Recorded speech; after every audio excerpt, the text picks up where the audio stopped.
What AFC South running back might just move up a full round near the top of the draft board? Is there a reason to be concerned about the much-hyped Browns offense? And we talk about a pair of NFC North running backs that are poised to be moving up in drafts this weekend. Plus, Adam Krautwurst, a two-time league winner in the FPC, drops in to discuss his thoughts about the Bills' backfield, his strategy when he competes in the 2019 FFPC Pros vs. Joe's Challenge, and, of course, much more. We've got a great show for you. Dave Gerzak is here. I'm Eric Balkman. Stick around. Your high-stakes fantasy football hour starts now.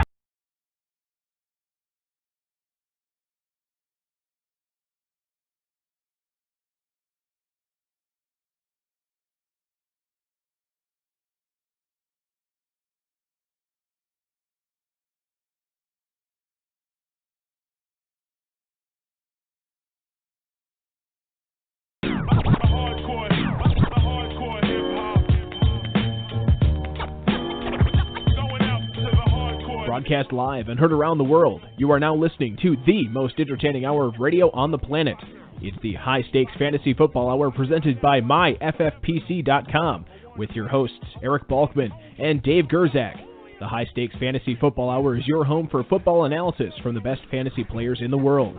And now, because no one else was available, here are Eric Balkman and Dave Gerzak. With the master rhymer, that's the lead behind the video rapper. You know the chalk primer, tapper. Salutations to the rest of you Balkaholics and Gerzak addicts. Welcome to the latest episode of the High Stakes Fantasy Football Hour presented by MyFFPC.com. I am, of course, your slightly above average host, Eric Balkman, and my co-host is the patron saint of fantasy football, the Dizzle, Dave Gerzak. Coming up on tonight's show, why it's not all gumdrops and rainbows for James Conner. This will all be cut out later. What surprising AFC South receiver is making waves in minicamp? And our first interview with one of the 2019 FFPC Pros vs. Joe's drafters, Adam Krautwurst, is just around the corner as well. Shout out to the chat room right now. Yay, chat room. Feel free to post any questions you might have in there. However, if you want to connect with us on Twitter, you can do so at HSFFhour, at Eric Balkman, at David Gerzak. Adam is on Twitter at Adam_Krautwurst. You can post on our Facebook page, facebook.com/HSFFhour. Give us a call at 347-426-3682. That's 347-GAME-OBA. You can also email the show at the inbox, highstakesfantasyfootball@gmail.com. And if you have any questions for us, now is indeed your last chance to get them in. We'll try to get to all the chat room questions, all your tweets, all your emails, and more in the fantasy feedback segment coming up later on in the show. Less than 28 hours left on our Father's Day promo. That's right, less than 28 hours to go. You can get a $250, or when you purchase a $250 league, we will get you or your father or your brother or your son or any relative, or you can keep it for yourself, a $35 FFPC league credit. That is going to go until midnight Pacific time on Sunday night. Oh, so actually more than 28 hours. It's going to be like, Dave, what's my math on this? That's like, what, like 63 hours, roughly? Midnight Sunday night? Yeah. Is it 63 from right now? I think it's like 63. Let's say 63. Less than 63 hours to go. I was told there would be no math.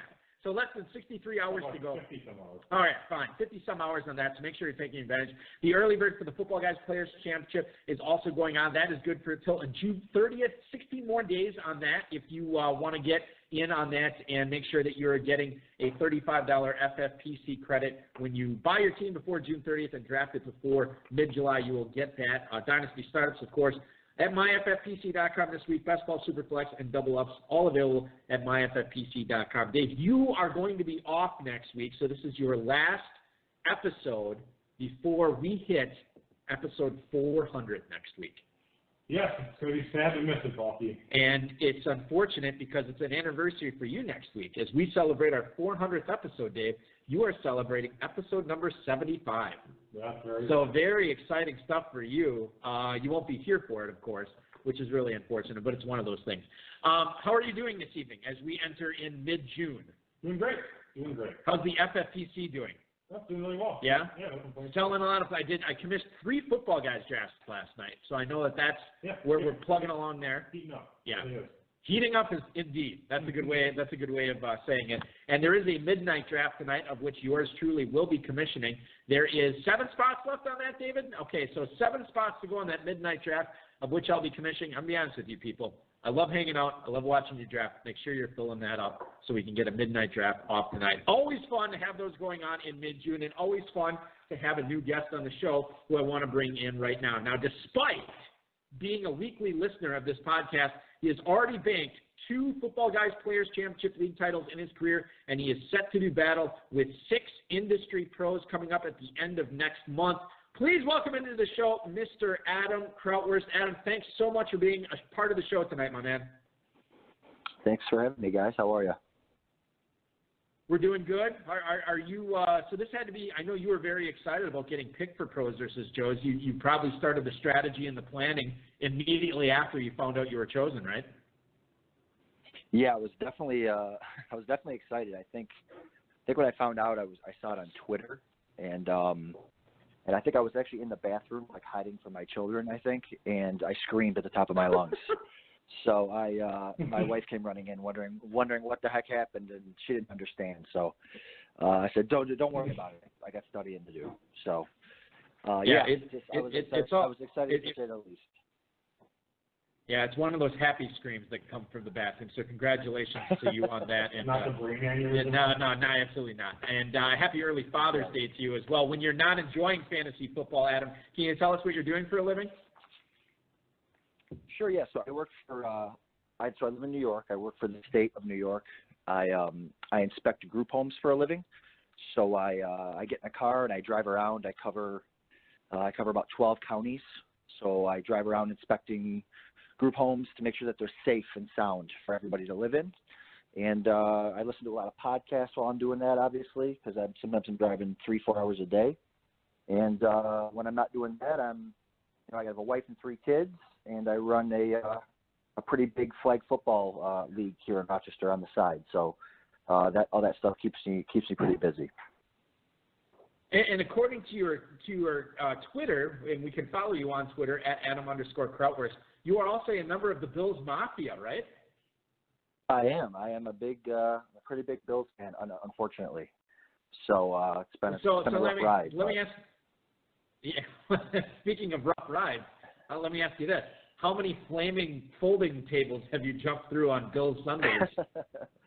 I'm not one of those Bills Mafia guys. I just watch them from like a distance. So, but no, I think those guys are great. Those guys are great. Yeah, probably the safest way to do it, Dave, is not jumping through the flaming folding tables in the parking lot of the Bills Stadium. That's right. Hey, so Adam, let's talk a little bit about the Football Guys draft you did so far this year. You had the 10 pick in one draft, and you ended up getting David Johnson. David Johnson's been really rising actually through the first round. You got him at the 10th spot.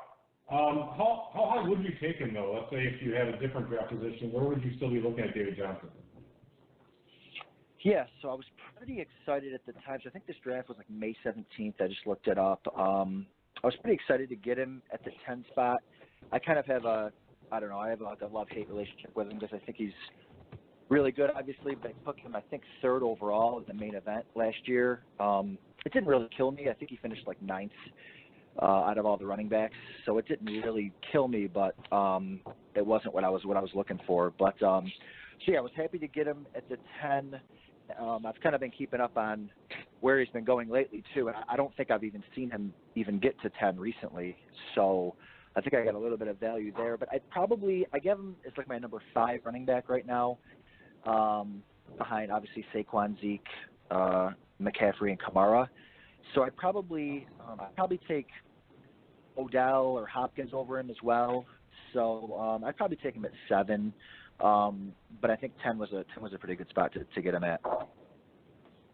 Yeah, Adam, to your point, David Johnson has been ascending draft boards. Now, over the last 2 weeks in FFPC best ball drafts, of which there have been 60 drafts that have gone off, David Johnson, the latest he slipped was the 110. So he has been going at the 110, but primarily the 106 is where he's been at. That's behind the 4 big running backs and Travis Kelce. Be an interesting battle for Kelce and David Johnson. And you can throw DeAndre Hopkins there as well as we get closer to the main event time coming up in August to see who will be the 105 pick. But I think those 4 running backs are locked in with Barkley, McCaffrey, Elliott, and Kamara going before him. But David Johnson continues to rise. And, if he continues to make plays and does a good job in preseason, we could see him go even higher. Let's go to another running back, this time in the AFC, and that's Sony Michel over in New England. Now, the surgery for him that he had in the offseason, I understand it was only a knee scope, but it's still surgery. It has me a little spooked. You drafted him at the 403. This was a draft in late May. Can you tell us a little bit about why you weren't concerned with his knee for 2019 when you took him in the 4th round? Yeah, so I'm a huge believer in Sony Michel's talent. Like, I love him as a player. I loved him coming out of Georgia. I think he's definitely the best running back on the team. The knee does bother me a little bit. I'm not going to lie. In fact, even going back and looking at this draft, I took him over A.J. Green, over Julian Edelman. I would probably take those, like if I was drafting again today, I would probably take those guys over him. But I do believe in his talent. The Patriots like him. Obviously, they drafted him in the 1st round. And, there's some question marks about, does he catch the ball, stuff like that. I mean, he caught 60-plus balls at Georgia, so I think he has the ability to catch the ball. It's just whether or not they're going to allow him to. And obviously, James White is still there, and, they drafted Damian Harris, but I still think that Sony's the most talented back there for sure. It's just, but you're right. He had a knee scope. Hopefully, it's just to like a precautionary type deal. But there's not really much upside there where I took him.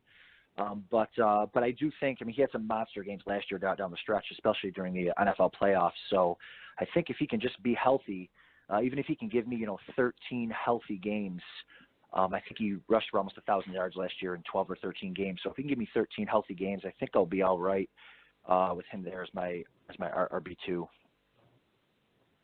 2-time Football Guys Players Championship League winner and Football Guys, Pros vs. Joe's drafter in 2019, Adam Krautwurst, joining the program tonight. Before you ask about David Montgomery, Dave, just curious your thoughts on Sony Michel, because it was kind of nebulous. We didn't know what was going on, and sometimes that's worse than actually knowing. But now that we know it's a knee scope, are you more reassured with Sony Michel, or are you still kind of treating him with kid gloves in drafts and staying away from him? Me personally, I'm kind of shying away from him. I'm more interested in James White at a value. He's pretty reasonably priced.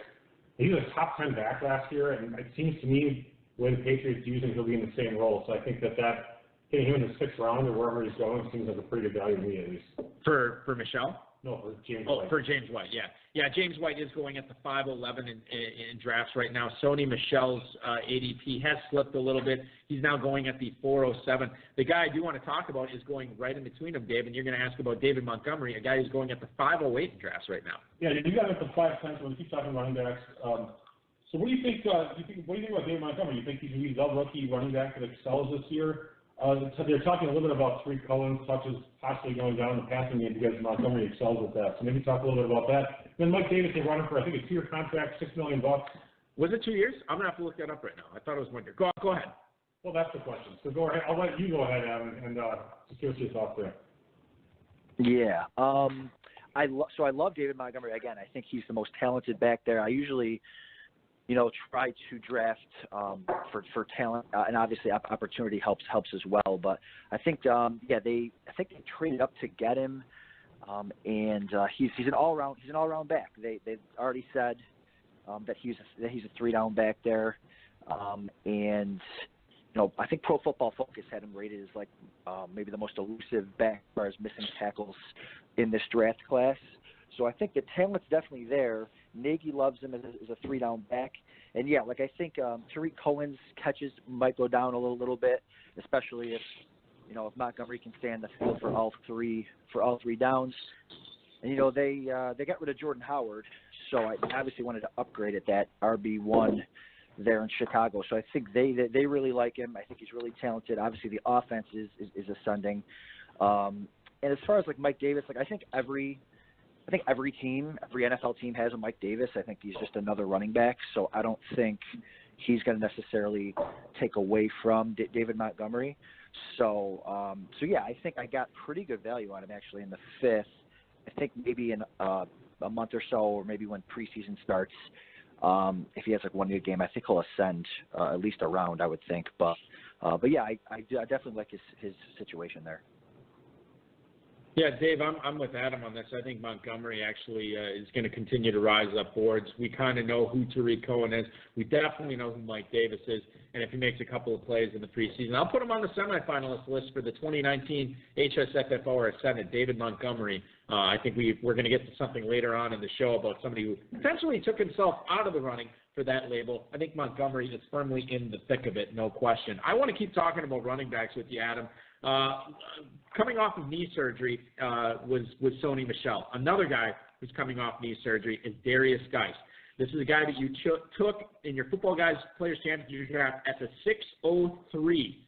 A guy who was the first running or second running back drafted last year in the NFL draft. Obviously had the gruesome knee injury, but you think for a guy going as late as the early 6th round, are FFPC players undervaluing him right now, or is that where he should be going given the injury that he was coming off of?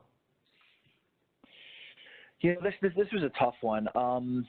I think I was getting down on the clock here when it came to making this pick, and I just thought he was the best player available. The injury doesn't concern me. I think guys bounce back pretty well from those injuries, although he's had a couple of minor procedures, I think, since then. Their quarterback situation stinks. I think they have Haskins and Keenum there, so it's I think they're going to be using the running backs a lot for sure. Obviously, talent. He was a highly drafted player, so I don't think talent's an issue either.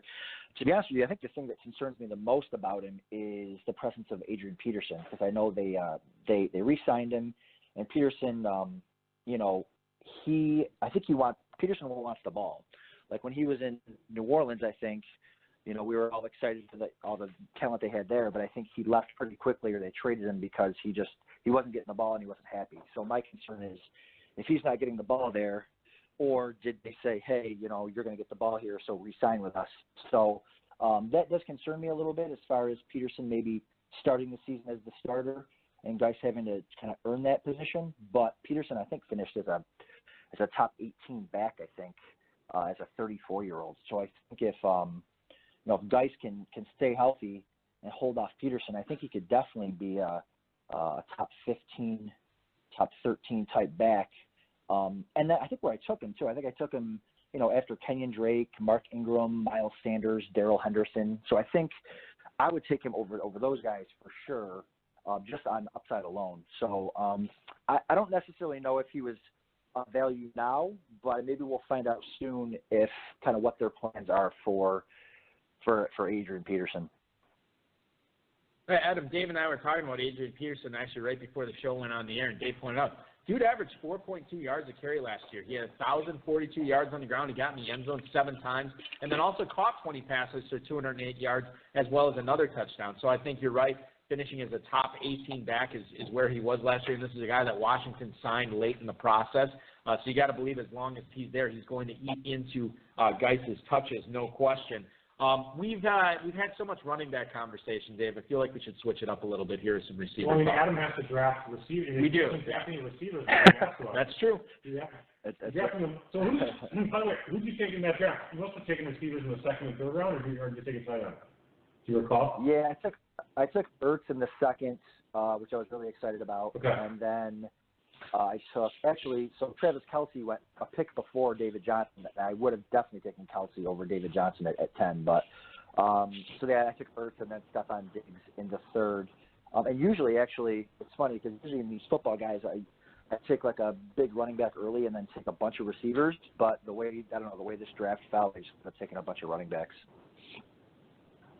Yeah, we're talking, you have Sony Michel and Darius Geis both with a little bit of knee concerns, but now you have 4 backs, so you're just hoping that, 3 of them pan out, 3 of the 4 pan out. The 4th does, that's great. Well, anyway, let's talk about the pick 7 and 10, because you kind of need that to pan out. So you ended up having a choice between Emmanuel Sanders, Cortland Sutton, and I'm sure about 30 other wide receivers, too, at the 7-10. Well, as far as Broncos receivers go, Dave. Right. If you were to take a Broncos receiver only in the 7-10, you took the second-year player out of SMU over the guys, coming off a rip day, what do you have, Achilles? You are a master journalist. Is Kevin Durant Great, yes. All right, anyway. Is that what we're calling it now, the KD injury? No, whatever. The Donta Foreman never comes back or keeps on getting Oh, you bite your tongue, my friend. All right, anyway, go ahead. So I definitely so the Sutton versus Sanders, that's pretty much a no-brainer for me. I think Sanders is like 32 years old, and I was coming off, the KD injury, so I'm not so sure about him, especially if I have to choose between the two of them. I think I'm going to take Sutton. He's the ascending player. He's, the prototypical maybe wide receiver one with his, I think he's 6'3" or 6'4", and he definitely flashed kind of towards the end of the year there.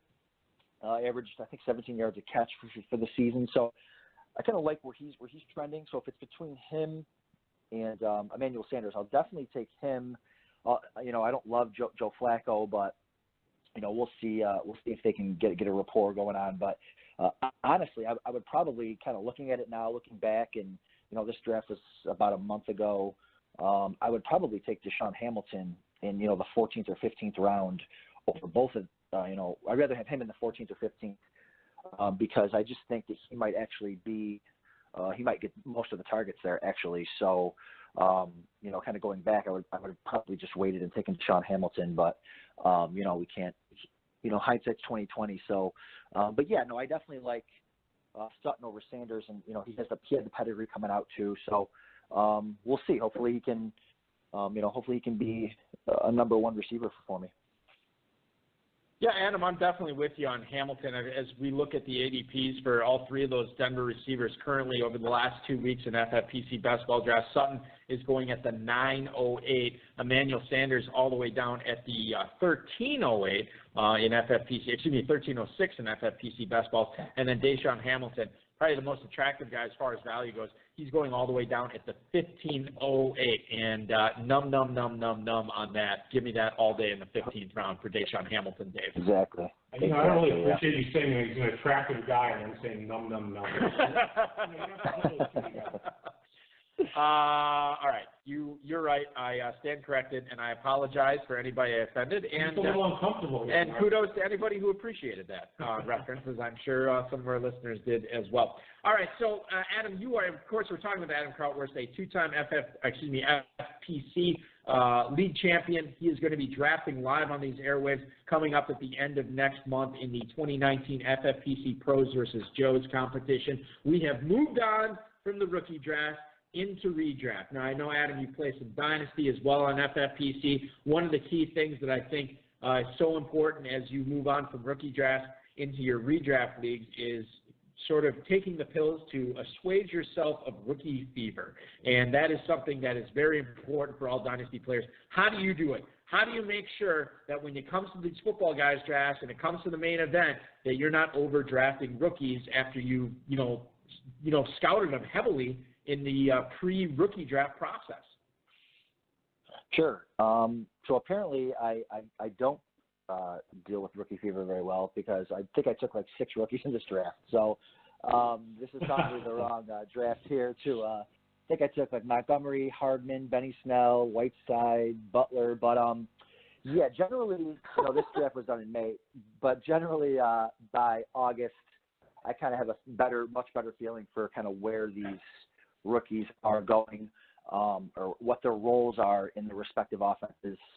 I will say, though, that I do think that for the most part, rookie running backs can be undervalued, especially early in the preseason because, like we talked about Montgomery, we don't know what his role is going to be. Sometimes you just have to go with the talent, and then next thing you know, they're 2 or 3 or 4 than when you actually drafted them. So I think that can definitely help. But for the most part, I'm a much bigger redraft player than I am a dynasty player. So for the most part, I don't really have an issue with passing a receiver or passing on rookies, especially the receivers. I'm not a huge rookie receiver guy. Although I will say that Hardman was I was very intrigued by Hardman, with the Tyreek Hill situation. So maybe he might be a diamond in the rough there for me, or I might be cutting him by week 3. So who knows? But yeah, usually rookies aren't too high on my radar. Hey Adam, as long as you brought up Hardman, now that we know that the DA is not, they've dropped the criminal investigation into Tyreek Hill, and I wouldn't say he's in the clear, but certainly this is a better situation for his fantasy prospects than it was a week ago. Are you extending any offers for Tyreek Hill in your dynasty leagues? Are you bumping them up your draft boards at all right now, or how are you handling Tyreek Hill when you're drafting? Yeah, I'm definitely targeting him right now in redraft because I still, I think he's probably low. What's his ADP right now? Like the 6th round or so? Over the last 2 weeks in FFPC best ball, 707 for FFPC. He's gone as high as the 310. He's got to be moving up. He is for sure moving up. Yeah, I would definitely. Those guys are probably loving life that took him in the 7th round. Now I think even if he's not going to be out that long, even if he's out 4 or 5 weeks in best ball, I think you can draft a guy like Hardman, or you could draft a guy like Williams there or Sammy Watkins, and kind of fill in the gaps until he comes back. But yeah, I'm definitely targeting him in the 5th, 6th, 7th round for redraft right now, and I think he'll probably be moving up, maybe even a little bit higher. Dave, we're going to talk about LeSean McCoy's ADP in a little bit, but I just want to bring this to the table. So this is over the last 2 weeks in the FFPC. The highest Tyreek Hill has gone, the 310, 34th overall. The lowest he's gone, the 1512, 180th overall. That is a span of 126 picks. That's insane to me. That is a deep yawning chasm. Speaking of deep yawning chasm, there's been a deep yawning chasm in the 2018 Pros versus Joes because the Joes dominated. Pros trying to get back on board. Adam's going to be participating in it this year. So yeah, it's 5 leagues to 1, is that right? And the only pro to win is the dude who puts it all together, Darren Armani from FantasyMojo.com. He's actually really a high-stakes player. Who actually we get this ADP from FantasyMojo.com. Check it out, get an account there, and you can have access to all this. But yeah, he's basically the Joes went 6-0 last year. I mean, seriously, these aren't like 12-man drafts. These are like 10-man drafts. He has 6 Joes and 6 clowns, and then 4 of them do pretty good, and then 2 guys are just awful. Right. They're called the pros. Yeah. So don't worry about it. So anyway, congratulations. How are you prepping for this unique event? You're taking on 4 pros, kind of 6, and then 5 other really good players over the course of 28 rounds. Yeah, definitely stoked for it. I'll probably just prepare like any other best ball draft. I'll probably just put my research in. Other than finding out what pros I'm going against and finding out who they want to take and writing all those notes down and making sure that I know who they're going to take. But other than that, I'll just probably prepare like any other one because FFPC honestly is so competitive already as it is. So it's not like there's a lot of Joes in air quotes that are just as good as pros. So yeah, I think just competing in the main event and competing in some of these high stakes leagues already prepares you for kind of playing against pros.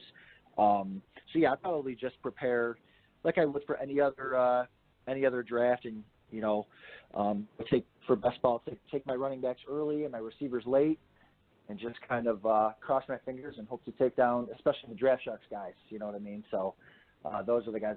If you guys could put me in with one of the Draft Sharks pros, that would be fantastic, because I would love to.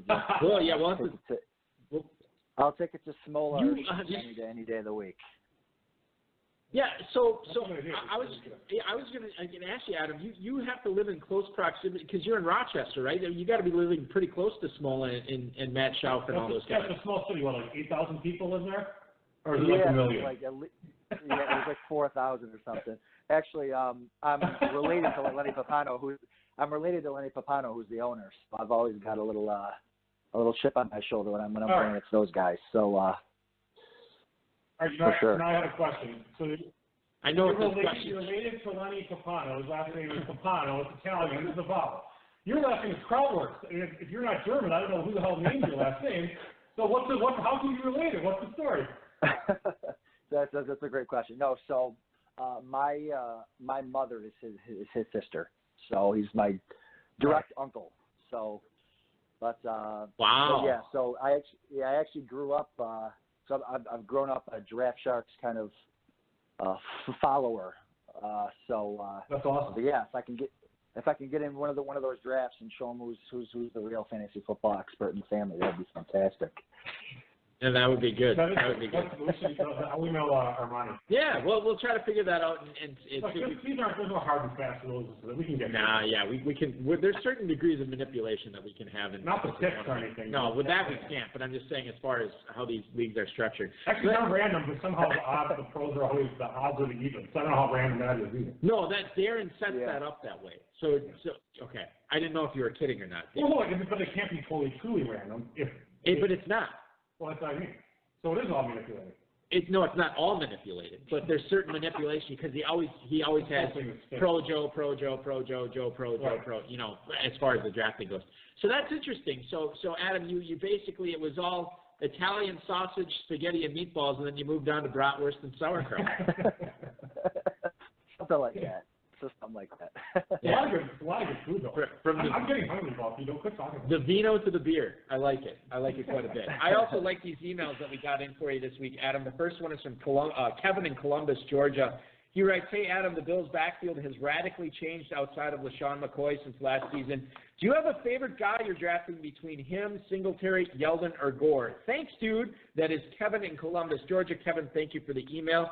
Well, this is your team. What do you think about these Bills running backs this year? Do you have a favorite amongst them as far as value goes? Yeah, my favorite thing to do is not draft any of them. That's my favorite thing to do. But yeah, I think I would be, man, I'd be surprised if they end up with all four on the roster because I don't like Gore's not playing special teams. You know, McCoy's not playing special teams. I don't think Singletary's playing special teams. So I think usually if you carry four running backs, one of them, and I don't think Yeldon is either. Maybe Yeldon will, but usually when you keep four running backs, one of them's playing special teams. So we'll see. There's been some struggle about it. Maybe Singletary. Yeah, it could be. You think Singletary could play? Yeah, sometimes. Yeah, go ahead.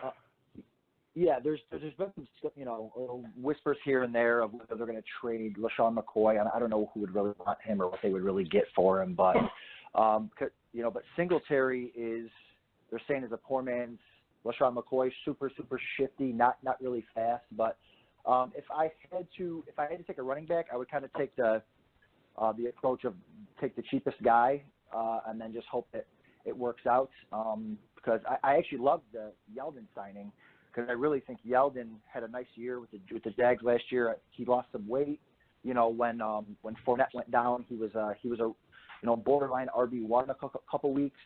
So I loved the Yeldon signing, but then when they drafted Devin Singletary, I was kind of confused. But so yeah, right now I'm just avoiding it at all costs. But if I had to pick one, I would just take whoever the cheapest one was. Yeah, that's usually a safe bet, especially when you're talking about best ball or just trying to get a piece of that. But Josh Allen leading that offense. I'm a fan. I know Dave's a fan of Josh Allen as well this year. So we'll be paying attention. The defense. The defense is underrated. Have to go up there and play, man. Yes, it totally is for sure, no question. Jeff in Detroit writes, "How's it going, Adam?" You don't have to answer that part. How do you fall in on Todd Gurley and Darrell Henderson at their current ADPs, and what would be your plan of attack on handling those guys in football guys and main event drafts, knowing that Gurley is not playing in the preseason this year? And before you answer that question, I will give you the latest ADPs in FFPC Best Ball. Todd Gurley has actually risen up to the 205. Darrell Henderson is currently coming in at the 601. So they've actually both risen. Mid-second round for Gurley, early sixth round for Darrell Henderson. Adam, he is risen. He is risen indeed. How do you handle these Rams running backs? Yeah, so actually one of the players that I was going to talk about to avoid tonight was Todd Gurley. So that's kind of how I feel about him, at least right now in mid-June. So I would definitely Henderson in the sixth round. I'm much more intrigued by Henderson. He's the guy I would take anyways because, like I said, I usually take – I'm not a zero RB, apologist. Like I do that exactly, but I usually like to take a running back in the first round and then take 3 or 4 receivers. So I would probably end up with a guy like Henderson in the 6th or 7th round, something like that. The injury with Gurley scares the heck out of me, especially. He just didn't look good in the playoffs in the Super Bowl last year.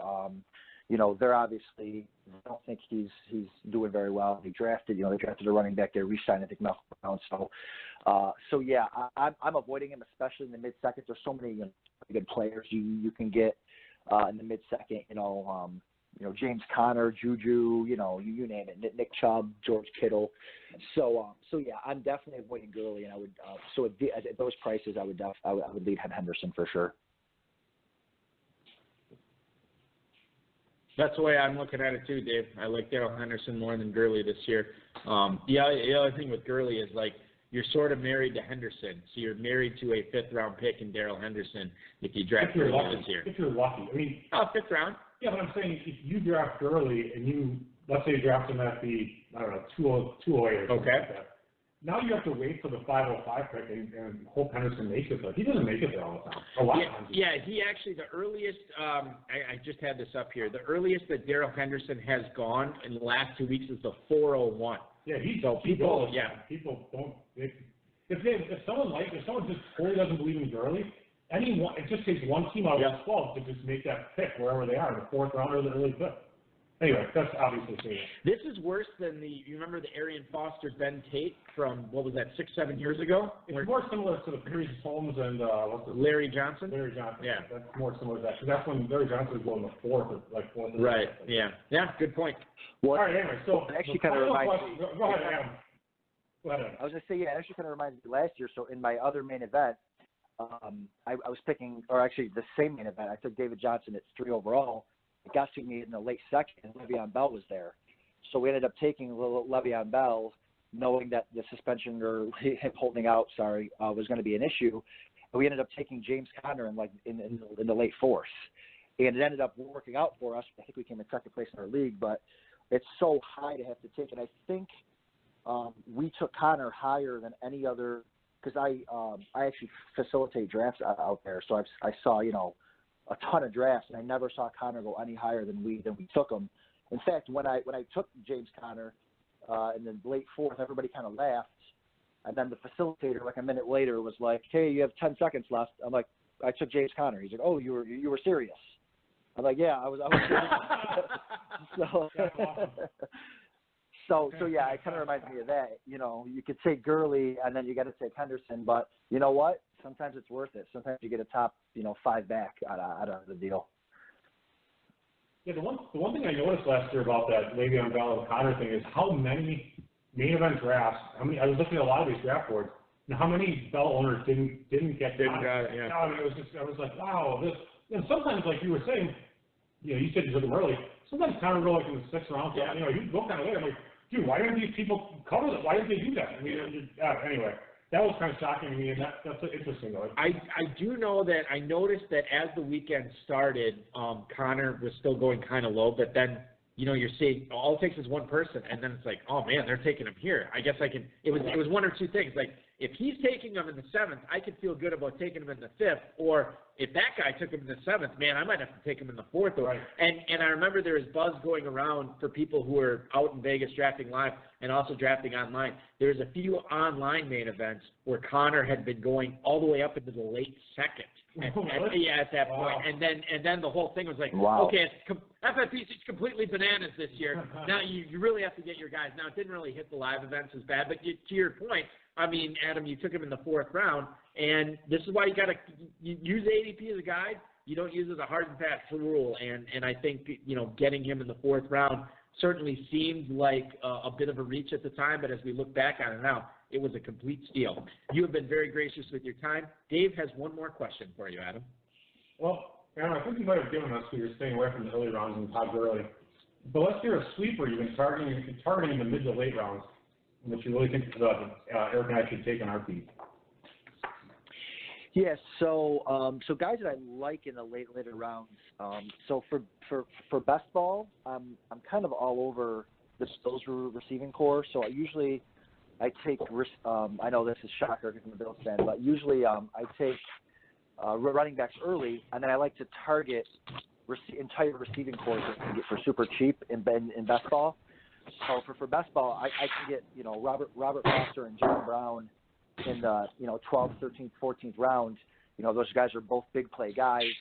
I love kind of Josh Allen kind of add to that stack as well. You can stack Allen with those two receivers, or even you can get every receiver if you want. But I don't think you need that many. But you get John Brown and Robert Foster, and I think you get the wide receiver 2 every week between one of those guys is going to have a big play. So in best ball, I like those guys. And then the redraft, right now I'm leaning towards I'm sorry, not redraft, but regular lineup setting. I'm leaning towards Geronimo Allison right now. I think, and that might change as the preseason progresses to Valdez-Scantling, but I feel like the number 2 receiver in Green Bay is gonna have a really good year this year. I'm a big Geronimo Allison fan. He's 6'3", working out of the slot. I think he's flashed when he's been healthy, and I think Rodgers really likes him. I don't think Rodgers likes Valdez-Scantling. You guys can probably tell me more on that, but I know Valdez-Scantling has done really well this preseason so far, but I've also heard that Rodgers can't even stand the sight of him. So I think whoever the wide receiver 2 ends up being there, because right now you can get Allison in like the 12th round or so, or something like that, between 9 and 12, and same with Valdez-Scantling.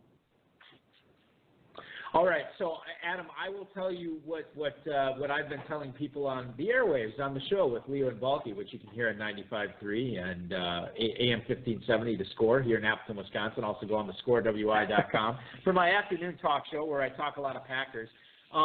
So the 3 Packers receivers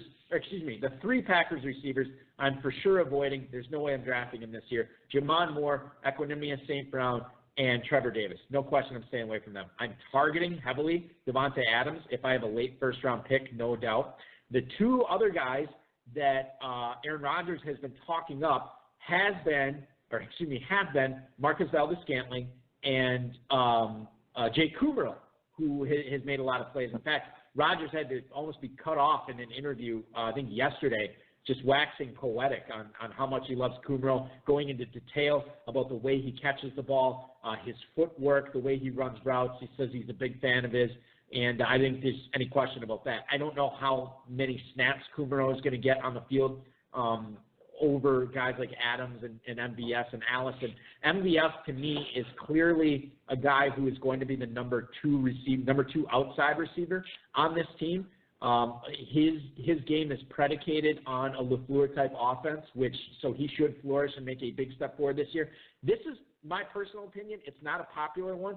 Geronimo Allison is probably going to be playing the slot quite a bit for Green Bay this year, and the slot position in this LaFleur offense yields a lot of catches, and I know Rodgers may not praise Allison the way he praises Adams and Kumerow and MVS, but I know he trusts him. He's gone to him a lot of times before. I've drafted Allison in a couple of spots this year pretty late, and I can tell you as far as ADP goes, again, this is over the last 2 weeks, so this is going to change. But Geronimo Allison, like you said, Adam, 1206, so right smack dab in the mid-12th round, and Scantling currently I don't know where he's going because my window just died. Hang on 1 second. I can tell you that he is going at the 1603. So in best ball, if you wanted both of them, that's certainly a good way to spend a 12th and a 16th round pick. But that is the way I assess him this year. I'm all over Adams. I'm on Allison and Valdez-Scantling late. I'm avoiding everybody else. With the news though with Scantling, he's got to move up like 4 rounds probably. That's he's the number 2 receiver for Green Bay. He's going to be on the outside, though. I think that Allison is going to get a lot of targets from the slot. Still, I mean, people hear number 2 receiver, they move him up. Okay, fair enough. That's actually a solid take on that, and I think 4 rounds is a bit aggressive, but I certainly would not be surprised at that at all. I wasn't even surprised at the amount of insight and entertainment that Adam Krautwurst brought on the show tonight. I really appreciate you popping on. Good luck in all your leagues this year, especially in Pros versus Joes, as the Joes try to extend their dominance for another year. I have no doubt that you will be a force to be reckoned with. When we broadcast your show live on these airwaves, Adam, feel free to give us a call, maybe make a pick on the air. We always appreciate that, and we definitely appreciated you coming on tonight, man. Sounds great, guys. Thanks so much for having me. Adam Krautwurst, ladies and gentlemen. Hopefully he'll be participating in the Pros vs. Joes directly against Jared Smoller or Matt Schell or the like. Why doesn't Lenny Papano get in the Pros vs. Joes? Is he too corporate now? He's too big time. Oh, he's too big time. Yeah. Yeah. He is the Godfather, so I don't want to. He can't consort with people like us. He has Fredo drafted instead of him. Yeah, he doesn't want to directly communicate any of his selections, to the public. You have to have the way that these Godfathers do it, they have a line of communication so that the cops can't figure it out. Never go against the family, Dave, and we're certainly not going to do that tonight. I want to never rat on your friends. And always keep your mouth shut. Yeah, and I'm a good boss. By the way, he's saying the same exact thing, but that is what the quote is. See what I'm doing right now? The listeners can't see this. I'm leaving the gun, and I am taking the cannoli right now. Thanks to Football Guys, Real World, and Rob for tonight's rundown. ESPN's Rich Simony notes that Chris Herndon is, quote, facing the likelihood of a 2-game suspension. Back in January, Chris Herndon pled guilty to a DWI after he crashed into another vehicle in June. No official word yet, but it sounds like Herndon will be facing a suspension of the short variety of this upcoming season. He caught 39 catches for 502 yards and 4 touchdowns as a rookie last year. Dave, I don't think that this is affecting this potential suspension as far as Football Guys draft or as far as FFPC best ball goes. I don't think it's really affecting the way that I'm drafting Chris Herndon this year.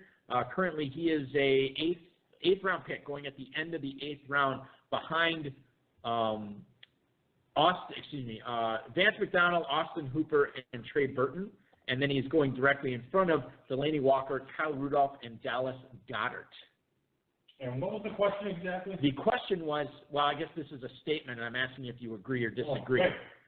Herndon, this suspension not affecting the way I'm drafting him.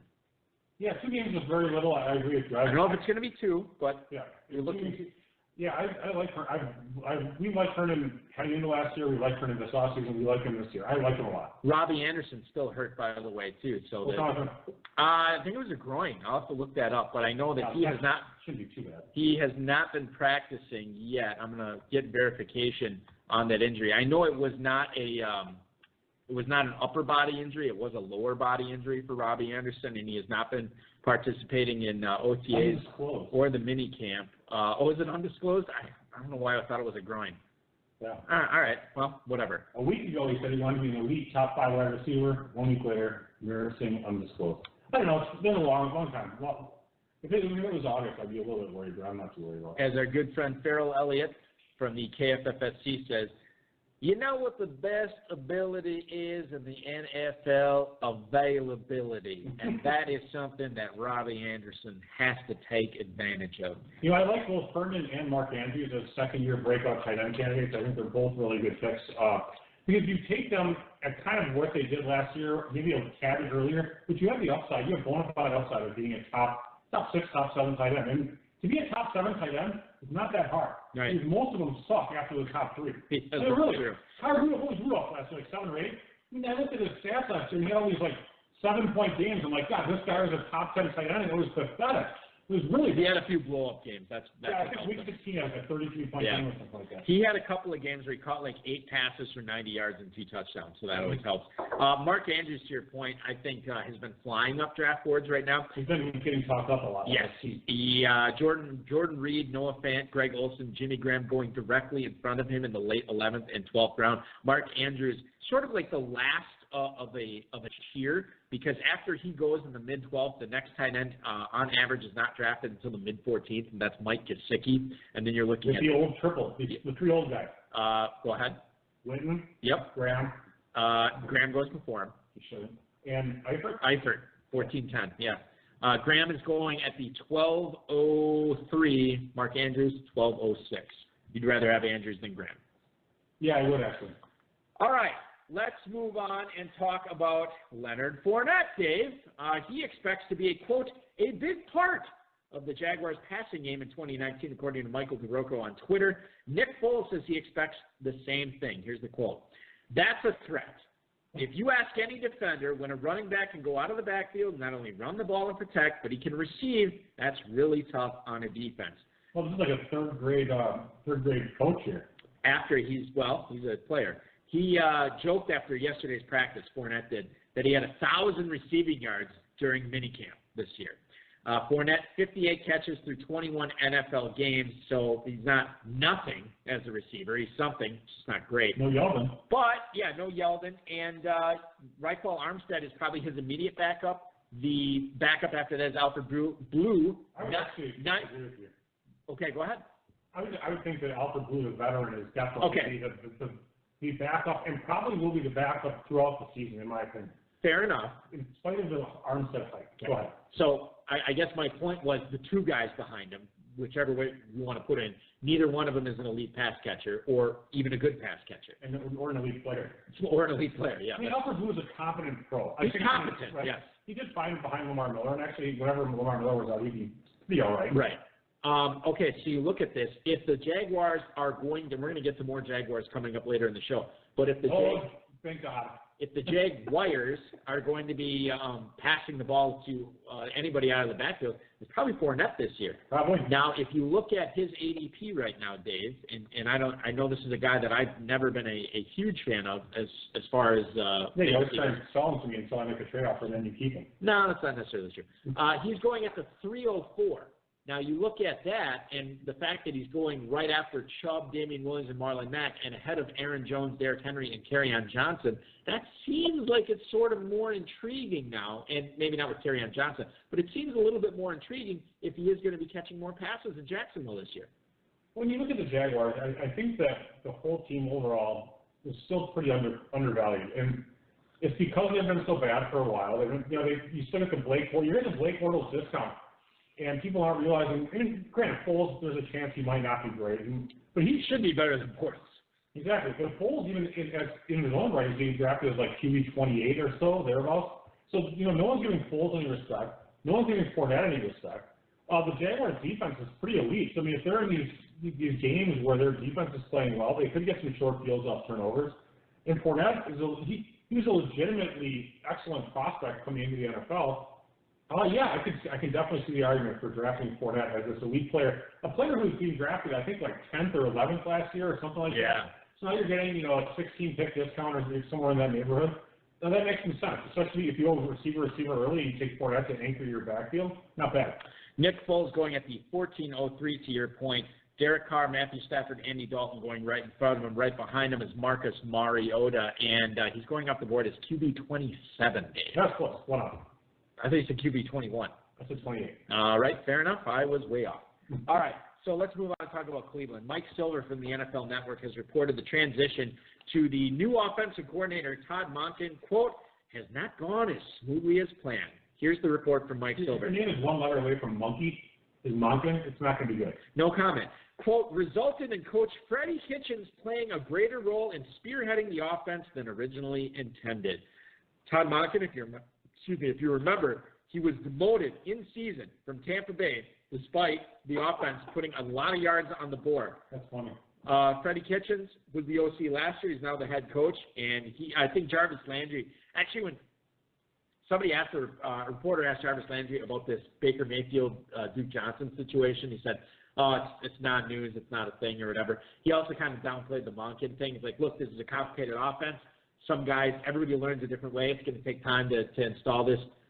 Coach Kitchens has stepped in where he's needed to, and he's kind of praised both of these guys. Maybe he's throwing the person. Go ahead.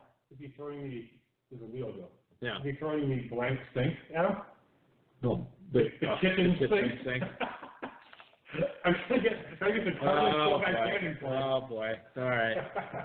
Got to wrap up the show. Okay, so the fact that we know this now, are you downgrading any of the Cleveland players even a little bit with this news coming out that the offense has not taken the way they expected it to? No, I mean, it's more talking about the coach than Mayfield or Landry or Beckham or Njoku or anybody like that or Chubb.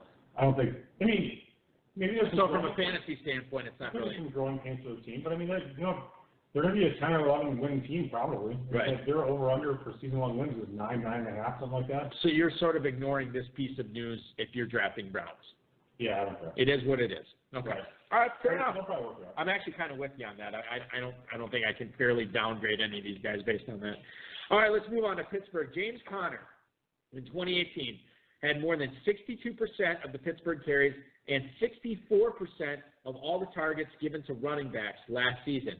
James Conner, under the impression that his numbers are actually going to come down in 2019 based upon what's happened in OTAs and minicamp, especially given what he's seen from Jalen Samuels and the rookie out of Kentucky, Benny Snell. Quote, I think it'll be spread out pretty evenly. I've seen Snell's college tape. He's also learned the offense really quick. I know he'll be ready to play this year.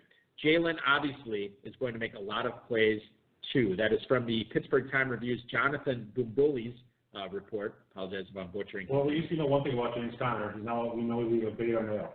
Oh, because he's just like, oh, these other guys are so great. He's ceding playing time to somebody else. Adrian Peterson saying I want 2,000 yards. Ceding the quarter's like, hey, I'm the feature back in this team. I don't care who they bring in. What? So who does that? This actually gives me pause about drafting James Conner. Okay. At the start of the second round. You want to play a quick Would You Rather with James Conner? Well, let me calm down. All right, wash it off. Let me get the emotions out. Okay. All right, sure. James Conner or Melvin Gordon? Gordon. I agree. James Conner or Le'Veon Bell? Yeah, I think we have this. I'm probably going to flip and flop here. That's fine. We're if this is in real time, man. I'm going to take Le'Veon Bell now. I am going to adjust given this news. All right. I think I was taking him before, but I'm with you on this one. James Conner or Joe Mixon? Mixon. All the hype guys. A lot of guys on Twitter love Mixon, so I'm going to go along with the ride. Mixon is on the all-hype team this year. James Conner or Todd Gurley? Conner. I agree. James Conner or Dalvin Cook? Cook. I agree. James Conner or Nick Chubb? Not easy. Yeah, I'm just worried about a lot of stuff with Chubb. Chubb. Yeah, he doesn't catch passes, Dave. He catches some. He'll catch some. James Conner's going to catch more. Or will Jalen Samuels catch more? It's pretty close to me. I don't know. That's a good question. All right, so if it comes down to it, I'm probably taking Conner. But if you ask me tomorrow, I might say Chubb. Yeah, I probably won't. Probably won't. I'll probably say Conner. All right, James Conner or Damian Williams? Conner, I'll take Conner. I agree. And the final one, I think I know which way you're leaning. James Conner. That was good. Well, I'll do. Okay, we'll do Fournette. That's fine. That's fine. Go ahead. Connor Fournette. I'll take Conner. I agree. That's actually pretty close. Because Connor's catching less passes and Fournette's catching more. Yeah, I mean, Fournette, I do feel like Fournette is undervalued. But James Conner or Marlon Mack? I got to think. Oh, man. I'll take Conner. For me, it's Conner. But I really think there's a decent chance. I mean, maybe a 45% chance Mack outscores him. I think Mack's a good pick, too. Yeah, he's turning. There's some good backs. Matt Kelly, Roto Underworld, big Marlon Mack fan. Yeah, I mean Marlon Mack, like we were saying last week, when I was on the Player Profiler Fantasy Underground podcast, where we came up with the Marlon Mack, he would blow a harmonica, so we called it the Marlonica, and so it was fun. It was a fun podcast. So that's funnier than the kitchen sink thing. Not by much. I think you really hit home the radio joke there, my friend. Yeah, that's a radio joke. Let's pound out a couple of running backs. Dave, we had a celebrity emailer last week. Red from Huachineo, Mexico, emailed us. Oh, nice. I think we have another one this week. I don't know. Apparently our numbers are up. Everybody's downloading. So you can kind of guess who this is from. I'm going to read the email. Dear new FBI guys, just when I think that everything is all set in the backfield in Chicago, the Bears go ahead and sink a high draft pick into David Montgomery. Is he just a fly in the ointment, the monkey in the wrench? I don't know what to do with him. Help me, guys. Does it sound like I'm ordering a pizza? His coach was praising his route running this week, so I guess it's welcome to the party, pal, for Montgomery.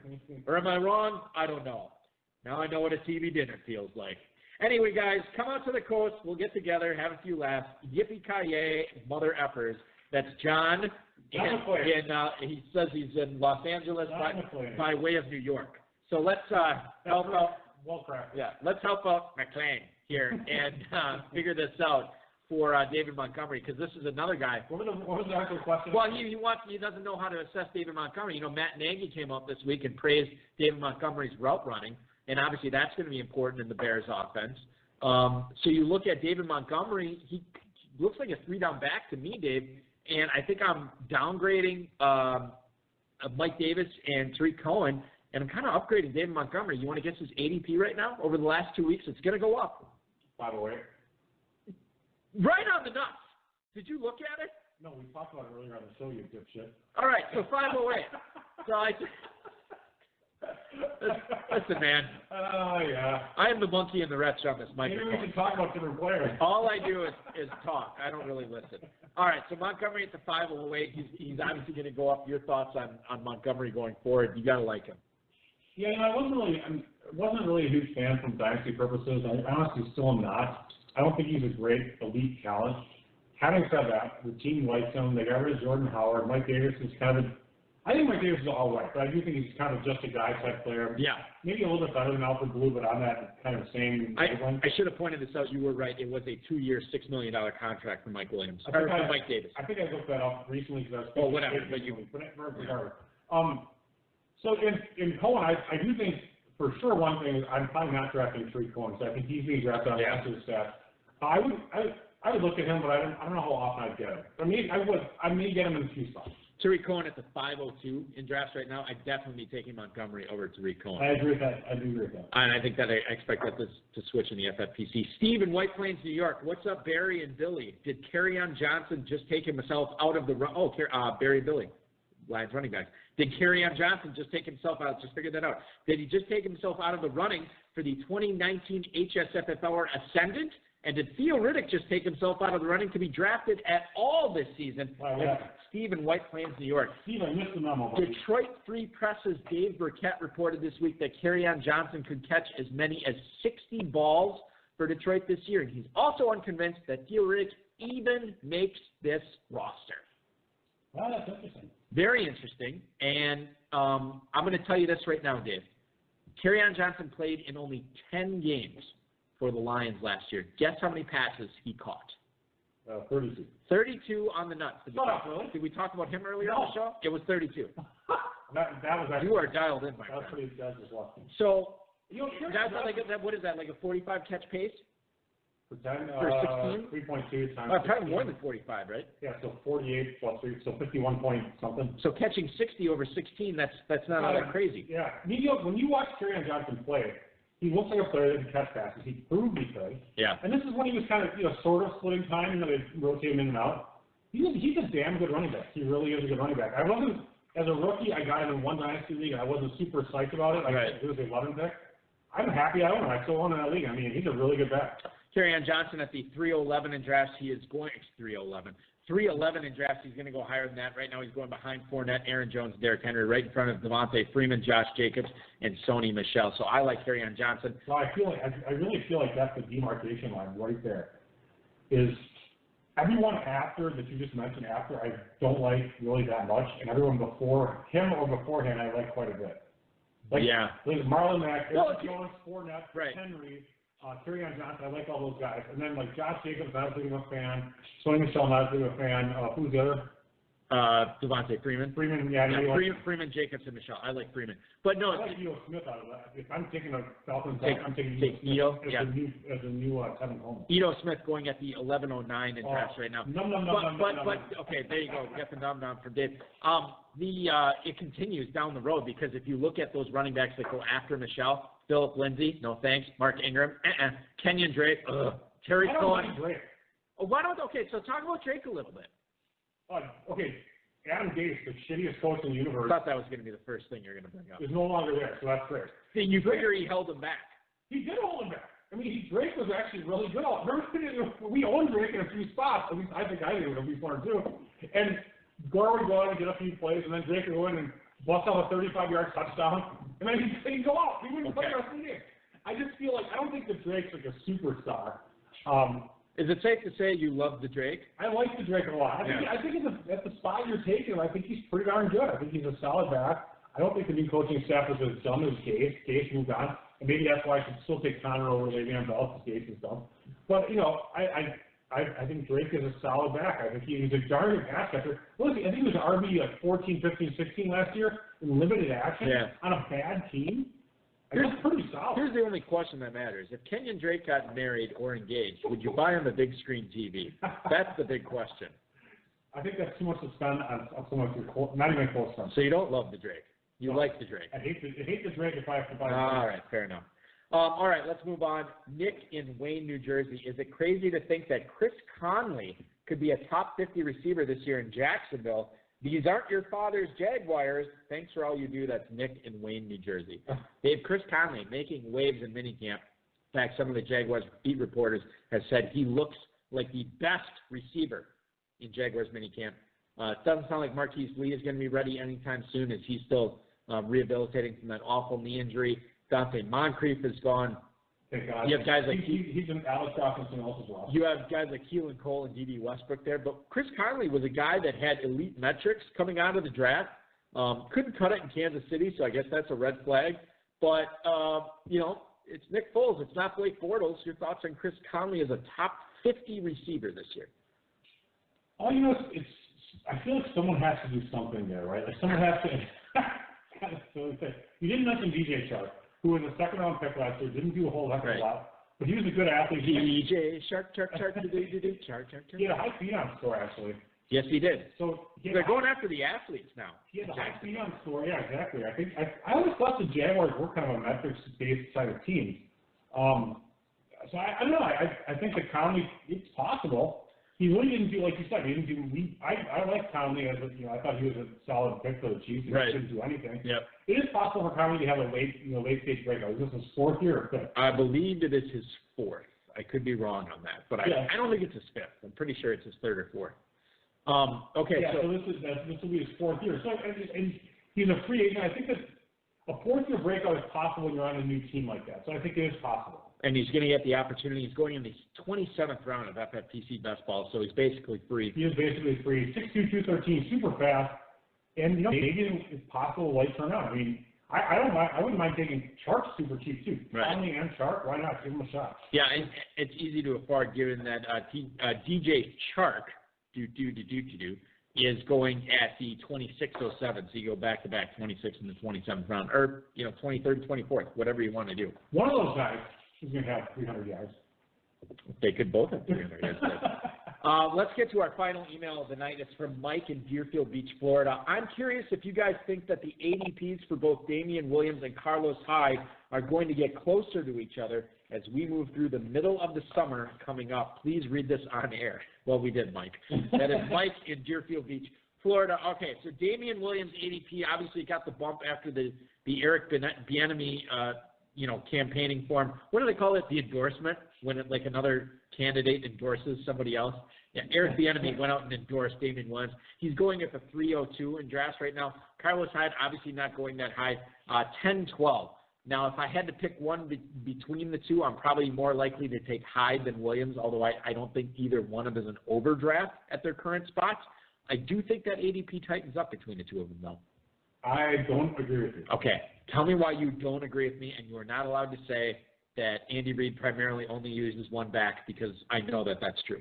Okay, I mean, that's fine. I just feel like Damian Williams has been listed as a starter. He was really good last year, and that he will keep the job, and he's going to be the feature back on the team. And I don't think Carlos Hyde will have much chance to take that role. Are you concerned? Are you concerned at all with the size of Damian Williams holding up for a heavy workload for a 16-game season plus playoffs?